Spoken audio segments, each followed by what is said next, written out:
What's going on, guys? It's your favorite mortgage lender, Abdel Khawatmi.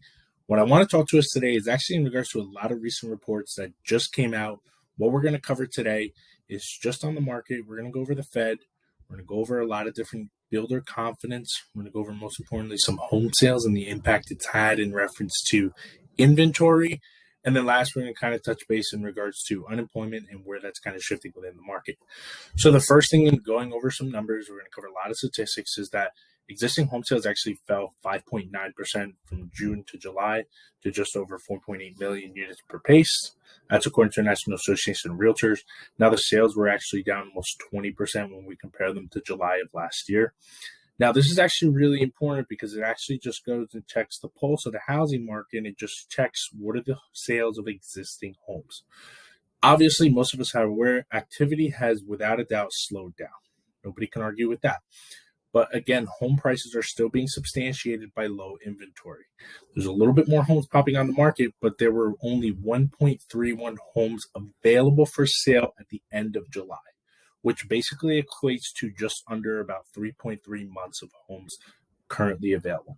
Now, in order for us to be in a healthy market, usually there's a 6-month supply of homes that's considered to be a balanced market. So the data goes on to suggest extensively that we're still going over the supply and demand hurdle that we've been going over for the last couple of months, which again is substantiating the support of home prices.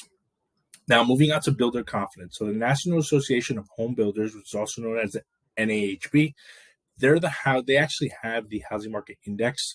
There's a real-time report that actually says that whenever the real-time read of builder confidence, it actually drops under 50. It's not a good sign. So it actually drops 6 points in August to just that 49 reading. Generally, that's actually the 8th straight month of decline. Any reading, as I mentioned, that's usually above 50, which runs from a yield of 0 to 100, actually signals expansion and that there's a lot more construction going on. Anything that's generally read under 50, which is now the first time ever since May of 2020, this decline in reading actually shows that the builders are anticipating a slowdown within the market, as most of us are aware of as well. Now, July did see that slowdown also in regards to home construction. As housing starts, we also start to measure the start and building of new constructions. It actually dropped 10% down in June. This also well substantiates the expected 2.5% decline. So we're actually supposed to be close to 2.5 and just hit over 10%. We'll keep an eye on that. Most importantly, also, we wanted to take a look at single-family homes, new constructions. They were actually down 10.1% from June. They just dropped almost 18.5% when we compare them to July of last year. So again, we're adding to that a little bit of disappointment because there's always a very high demand from buyers in reference to single-family homes as opposed to multi or commercial properties. Now, the main thing we're going to go over is in reference to inflation. So the main tool that the Fed has been using to curb inflation is by hiking what's called their Fed funds rate. Now, the Fed funds rate, what they do is once it's hiked, it counterintuitively also hikes it.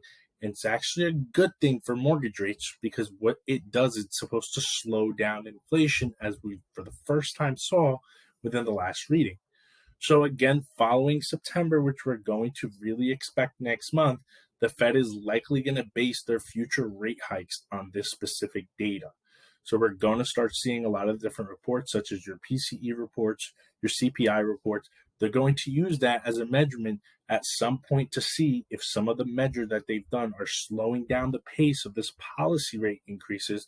We're going to see how that's going to affect the economic activity and, most importantly, inflation. Again, guys, a lot of really high-level stuff we went over in reference to new construction, builder confidence, existing home sales, inventory, and most importantly, the Fed's funds expectation. I appreciate you guys jumping on. As always, any questions that you guys have, my name is Abdel Khawatmi. Check out my website, www.gotmortgagesnj.com. Again, I'm with Paramount Residential Mortgage Group. I appreciate you guys tuning in, and I'll catch you guys next time. Have a great day.